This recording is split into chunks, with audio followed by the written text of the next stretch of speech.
my life!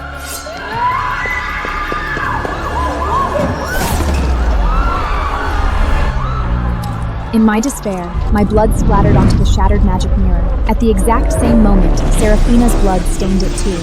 A blinding magical light consumed us both. When we opened our eyes again, time was reversed. When I opened my eyes, the blinding sunlight stung them. I hadn't died in the banquet hall. I was standing right in our family's main hall. It's mine! The Marquis's favor, his wealth, they're all mine! I am the only one who can be the Marchioness! Watching her snatch the Marquise medallion, I immediately knew. She brought her memories back to this crossroads of fate, too. She thought she'd just grabbed the key to a glamorous life, completely oblivious to the dark secrets hiding inside that canary cage. Since you love it so much, Seraphina, take it. Seraphina thought she had snatched the key to happiness, but little did she know, she was opening the gates of hell with her own hands. As for me, I'll take this rusty iron ring and go meet the lumberjack our whole family looked down on. The air in the hall froze. My father, the Baron, frowned at me. In his eyes, there was nothing but family interests. Our grandfather once made an unbreakable blood oath with the Ranger of the Mist Forest. Our family must offer a daughter to marry his son, a lowly lumberjack.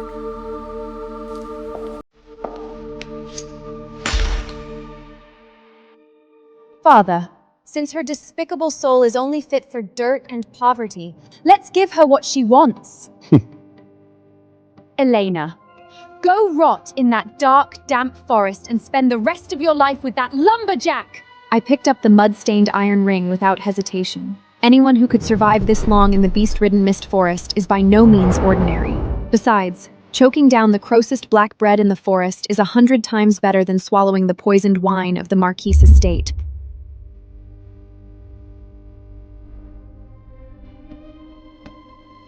Remember your words today, Seraphina. I hope the Marquis' jewels can fill your greedy soul. To keep me from embarrassing the family at the castle, my father kicked me out that very day. Standing in the square with nothing but a battered wicker suitcase, I saw my husband for this lifetime for the very first time, Aliston. He stood there like the most aloof frostwolf from the extreme northern Icelands, completely ignoring the disgusted looks from the passing noble servants. Hey, tree chopper, here's your bride. Now take her and get out of our sight. Your filthy feet are dirtying the castle grounds. It's not too late for you to back out. There's no fine velvet or dazzling jewels in the mist forest. Just biting winds and bloodthirsty beasts. I have no need for those false, frivolous things. All I want is a place where I can grow my flowers in peace.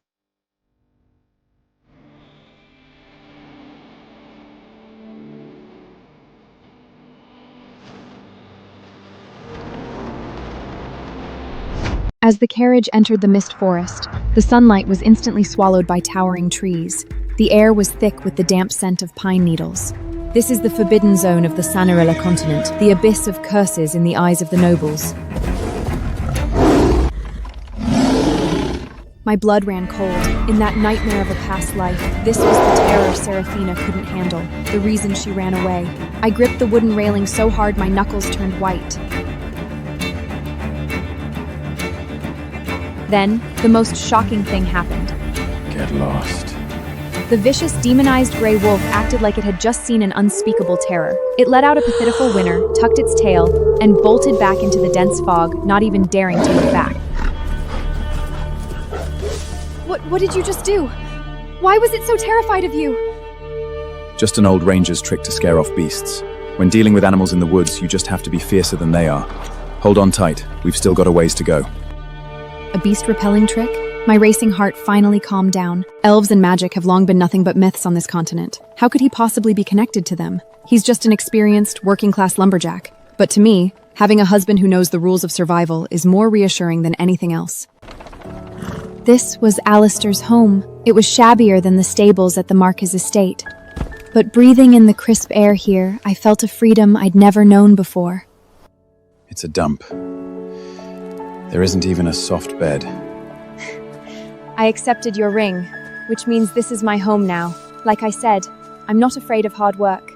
I want to till the soil here and plant flowers everywhere. Alistair watched me bustling around in silence. A subtle trace of emotion flickered across his cold, frosty face. He didn't know that after suffering through hell, I cherish this peaceful patch of dirt more than anyone. As long as I have my freedom, I'd gladly embrace a life of poverty. I took off my cumbersome outer robe, left only in a thin linen undergarment. Grabbing a ragged cloth, I stepped onto an abandoned oak wine barrel in the corner, trying to clean the dusty antlers hanging on the beam. I think we need to make this place look a little less like a troll's lair first. Get down, that barrel is rotten.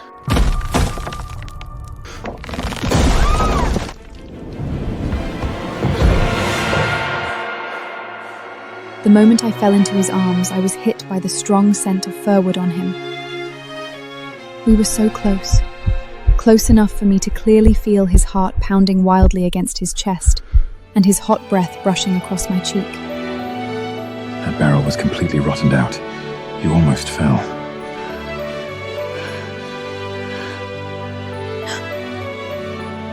Thank you. I wasn't paying attention. The heat of his palm still felt branded on my waist. The once freezing air suddenly felt strangely thick. He turned away to clean the fireplace, using silence to hide his clumsy awkwardness. And as I watched his broad, towering back, my wildly racing heart finally began to settle. While I was trading the labor of my own hands for peace in the mist forest, an extravagant wedding was being prepared back at the castle. This dress alone is worth enough to buy the entire mist forest. Seraphina, I will make you the most dazzling woman on the Sanaroa continent. Of course, my lord. This is the destiny that belongs to me. Seeing Seraphina so completely consumed by vanity, all I felt was profound pity. She thought she was climbing the steps to ultimate power, blissfully unaware that the Marquise's estate, envied by all, was nothing. My lord, your favoring my daughter brings supreme honor to our family. As for Elena, who has stained our name, I have already stripped her of the family surname and her inheritance rights. She is no longer under the protection of our crest. You did the right thing, Father. Tomorrow, when the wedding procession arrives, I want everyone in the family to see that. Elena's lowly lumberjack of a husband isn't even fit to shine the Marquis's shoes. In Sanaroa, a soul bond is only truly forged when the parchment marriage contract is signed in the square of the Oath Temple, witnessed by a priest. But I knew that tomorrow, that solemn temple would just be a stage for Seraphina and those arrogant nobles to humiliate us.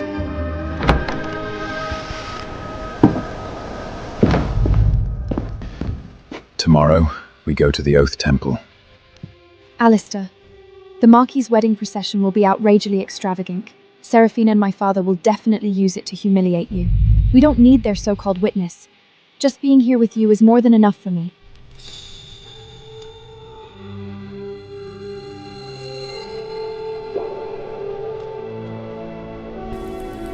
It's your ceremony. I don't want to miss that. He placed the glowing fruits on the table. It was a plant I'd never seen before, radiating a magic that calmed the mind. My breathing slowed, and the tension in my shoulders melted away. Looking at his broad, mindless shoulder, I truly felt that long he is with me, I could face entire world the mocking without an ounce of fear. In the square of the Oath Temple, the massive sacred fire braziers were blazing. In my nightmare of a past life, this was the beginning of my suffering. But in this life, it was Seraphina's carnival, where she thought she had reached the pinnacle of power. My God! Is this the grandeur of a marquise with boundless wealth? It's lavish! Even the horseshoes are solid silver. Look over there! Elena, the one kicked out of the family, her dirt-poor husband actually showed up. The surrounding nobles glared at us with extreme contempt, like they were looking at a filthy rat that had wandered into a crystal palace. Seraphina, weighed down by that diamond-crusted dress, strutted arrogantly toward me on the Marquis's arm. Good heavens, Elena! You reek of rotting wood on the sacred day we present our marriage scrolls to the gods. I'm going to faint from the stench. You bottom-feeding peasant from the Mist Forest. The crimson carpet of the temple's main altar isn't meant for people with mud on their boots. Wait until we've signed under the priest's witness, then you can crawl in and sign your cheap little contract. I don't want my souls get stained by you. The Marquise's clueless guests were too busy laughing to sense the danger. But somehow, the pure white steeds pulling the golden carriage went weak at the knees. They all collapsed to the ground in unison, nearly flipping the carriage over. The horse is going mad! My lord, no matter how magnificent your carpet is, it can't mask the rot festering deep inside someone's soul. Alistair, let's go home.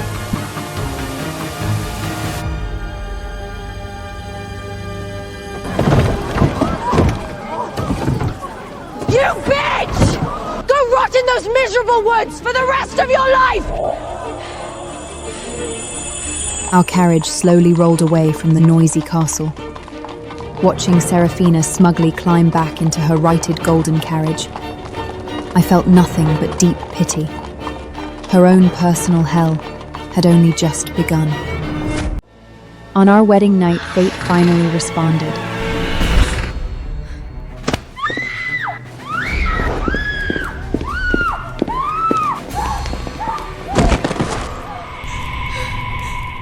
My lord, what are you doing? I'm your bride! Bride, your family took my blood money. Now, every scream you let out and every drop of blood you shed will be used to entertain me. The Marquise was an absolute sadist. That's exactly why he had such a vile reputation.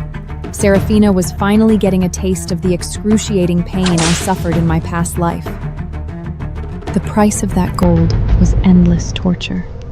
And meanwhile, I was sitting peacefully in a drafty cabin in the Mist Forest. Open it. There are no vaults in the Mist Forest. This ring wasn't adorned with any gemstones, but to me, it was more precious than all the jewels in the world. This is...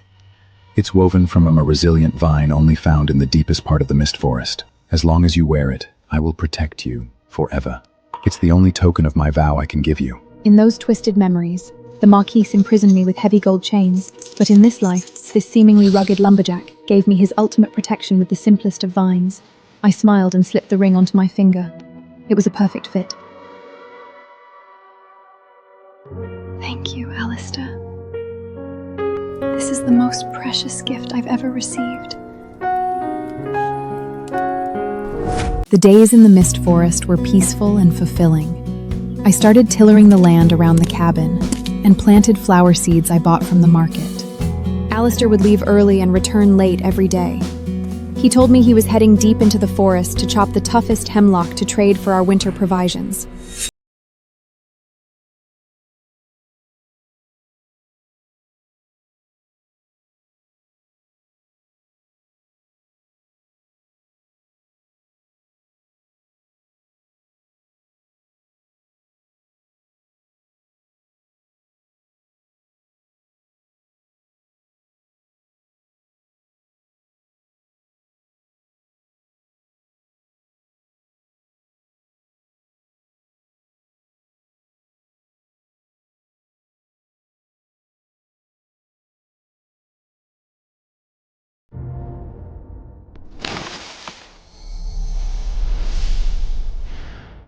Who's there?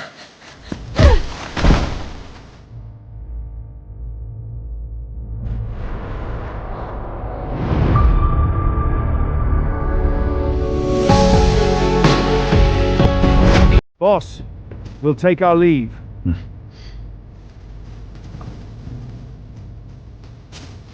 The air in the forest seemed to freeze. Staring into his fathomless emerald eyes, I was so tense my breath caught in my throat. Elena, did you see all that? Aliston, that green light from your fingertips, and those two men. Before I could even finish, a 10-foot-tall shadow-wren bear burst from the dense fog, jaws wide open, lunging straight at me. In the nick of time, Alistair shot forward like a bolt of black lightning, shielding me firmly behind him. Easy now. Then, the impossible happened. Stand down. At his whisper, the bloodthirsty frenzy in the giant bear's eyes miraculously vanished. It actually didn't attack us? You didn't kill it? I grew up in these woods. It's just an old ranger's trick to ward off beasts. They know the whistle well. As long as we don't mean any harm, they won't hurt us. Surviving that brush with death leaning against his broad, warm chest, I felt safer than I ever had in my life. Even if he was hiding an abyss behind him, the back shielding me right now was undeniably real. I locked my doubts away, waiting for the day he'd be willing to bare his true soul to me. Promise me you won't risk your life alone in the woods again. I promise. I won't let anyone or anything ever hurt you. But the peace I yearned for was a pipe dream. That evening, a letter sealed with dark red noble wax appeared on our rough oak table. My dearest sister, tomorrow is the family's anniversary banquet. Make sure you bring that mud-calfed lumberjack husband of yours. Let all our noble guests witness your pathetic romance. I gripped the letter tightly. This was obviously a deadly trap, but if I refused to attend, those arrogant nobles would definitely hire ruthless bounty hunters to harass us endlessly in the forest. We should go, Elena. It is a family anniversary after all. As your husband, it's only right that I accompany you. But Alistair, that castle is filled with nothing but prejudice and malice towards commoners. I'm afraid they'll... Trust me, from the moment you put on this vine ring, no one will ever be able to treat you like they used to. There was a convincing power in his words. I took a deep breath, my gaze turning resolute, and finally made up my mind to face my past. The windbreak on the northern edge was destroyed by a herd of frost boars. I have to go fix it immediately. I've already hired a carriage for you. I'll definitely make it before the banquet starts. Looking at the note, I let out a long sigh of relief. Honestly, I felt glad. It's for the best. This is my burden anyway.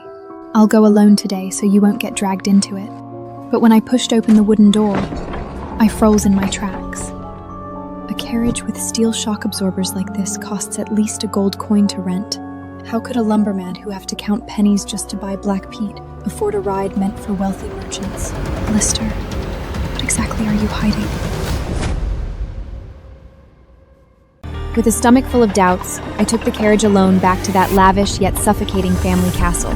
The moment I stepped into the hall, all conversation stopped dead. Every single glamorous noble cast me looks of extreme contempt.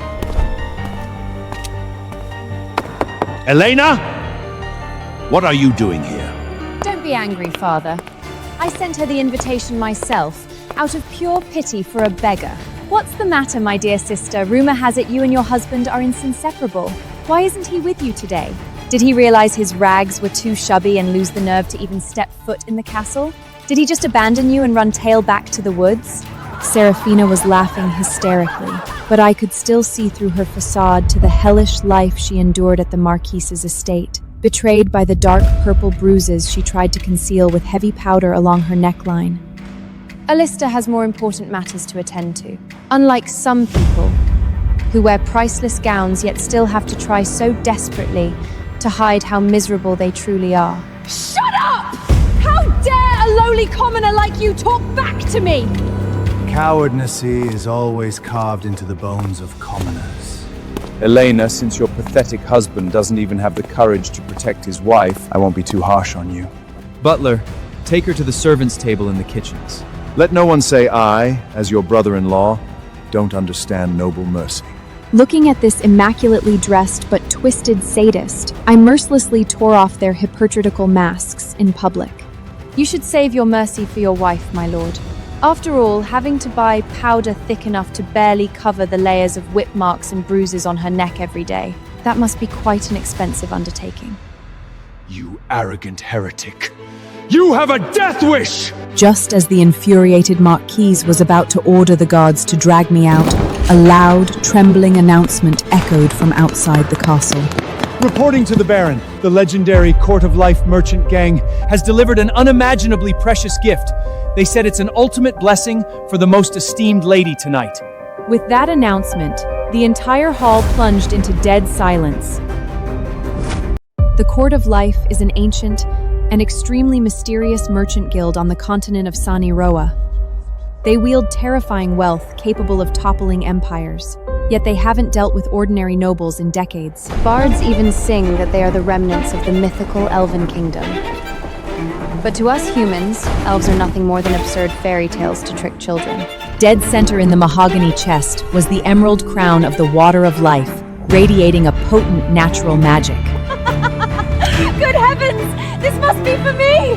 The Marquise must have spent a fortune in secret to prepare this surprise for me. Who else on this entire continent deserves to be called the most esteemed lady but me? Shamelessly, Serafina snatched up the crown and placed it right on her own head.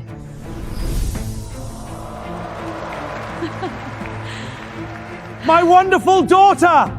To think you even caught the attention of the Court of Life! Our family is finally going to join the ranks of the top nobility! At that exact moment, I was stunned to notice that the bottom of the mahogany box was lined with moonlight blue wisteria, a flower found only in the deepest parts of the mist forest. Not only that, but the ancient vine runes carved into the base of the crown were absolutely identical to the pattern on the grass ring Alistair wove for me.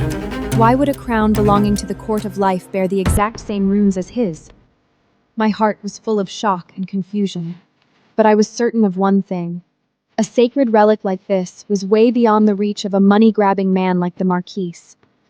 By falsely claiming this monumental gift, Serafina was essentially placing her own head on the guillotine. Serafina, forcing something onto your head that doesn't belong to you is only going to invite disaster.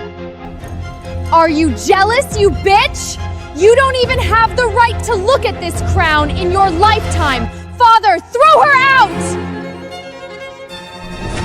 To monopolize the gift that shocked the continent, and to trample me underfoot completely. My barren father launched the most vicious verbal attack against me. Elena, there's no need for you to ever attend another family banquet. You are an absolute disgrace to this family's name. Take your pathetic commoner manners and get out of my castle immediately. From this day forth, I officially strip you of your family surname. In front of all the nobles, he maliciously stripped me of my surname, reducing me to a rootless vagabond. But in their eyes, even that wasn't enough. Serafina was tortured endlessly at the Marquise estate and received no love from her husband whatsoever. When she saw the token Alarady had woven for me in my hand, a sick jealousy instantly twisted her sanity. Hold on. What's that circle of broken grass in your hand? A token from your dirt-poor husband? How dare a lowly commoner like you possess something like this? The more you cherish it, the more disgusted I get. Guards, rip that trash off her! My endurance didn't make these people stop. It only made them worse. She just couldn't stand seeing me have anything good and wanted to destroy my only solace. This is a vow token from my husband. It belongs to me, and no one is taking it from me. Why waste breath on this ignorant wretch? Just snatch it from her.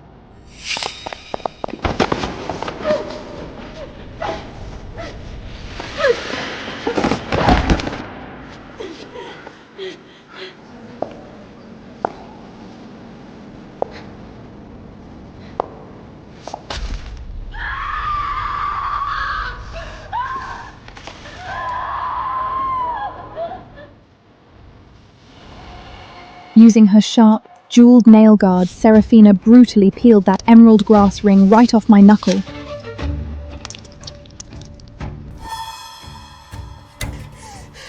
Give it back! Serafina, you despicable thief! The surrounding nobles let out waves of mocking sneers, as if watching an entertaining farm.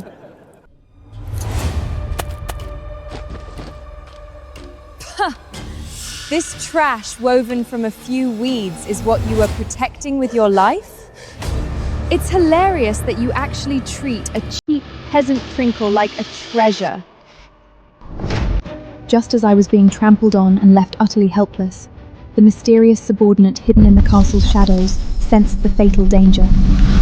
He immediately sent an urgent report back to the fallen news was a secret art. My lord, you must go save Her Mightiness immediately. Those nobles and nobles didn't just publicly strip her of her surname, they also stole the vine ring you gave her. Upon hearing those words, the fury in Alistair's eyes completely spiraled out of control. Dare to touch what's mine. I'll make every single person in that castle pay the price.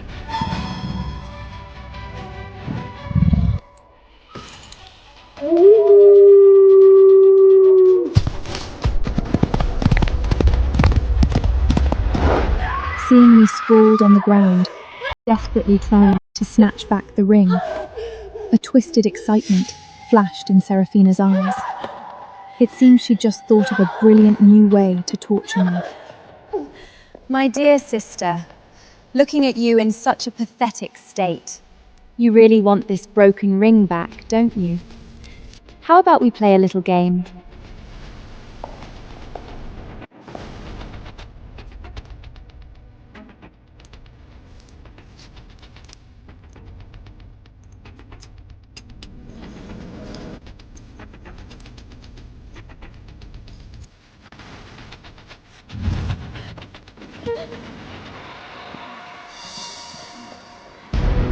There, a fresh layer of magic crystal slad had been dumped out. The dark red burning coals were mixed with countless rusty caltrays. This was the hell the Marquis used to execute heavy offenders.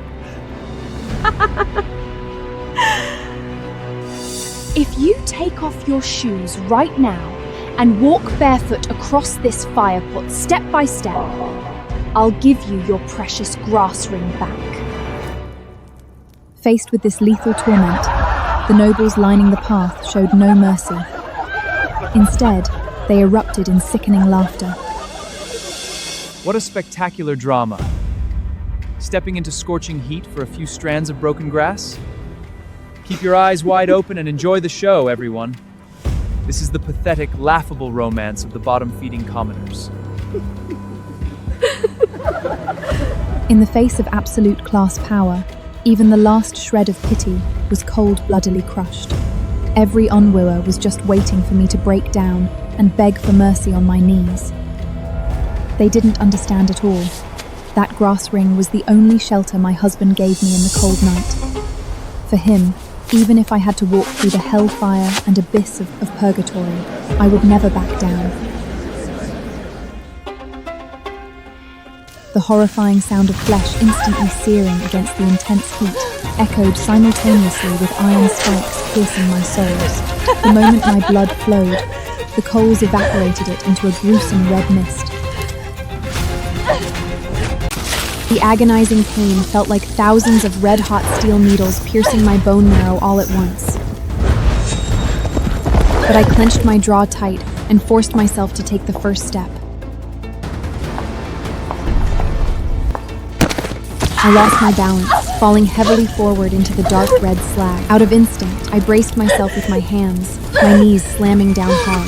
Still pretending to be noble? Bow down! Admit that choosing that piece of trash was a complete joke, and beg me for mercy out loud! The blazing fire tore at every inch of my sanity, but all that filled my mind was Alistair's deep, fathomless eyes. I stubbornly pulled myself back up, dragging my nearly numb legs, leaving a bloody footprint with every step until I reached the end of the path. Taking the arduous final step, I collapsed heavily at the feet of Seraphina's expensive leather shoes. I'm done walking. Give it to me. She looked down at me from above, an extreme, twisted, and sadistic pleasure flashing in her eyes.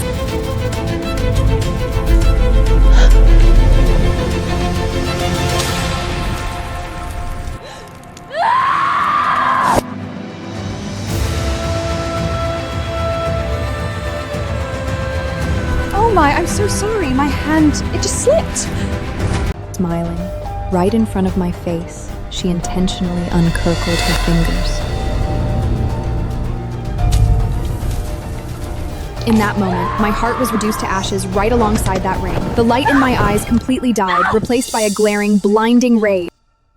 Is this the pretty face your husband is so fond of? I'm going to destroy it. I'm going to make your penniless husband look at your hideous face and be disgusted for the rest of his life.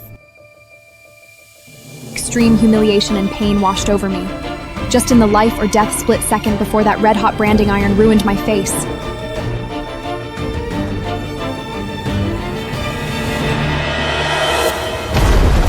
The lowly lumberer that all the nobles had been recklessly mocking had descended like a god. What kind of heretical dark magic did you just use? God! Kill him! The wind ripped through the dust. Standing tall, right in the eye of the storm, Alistair looked like an absolute demon god.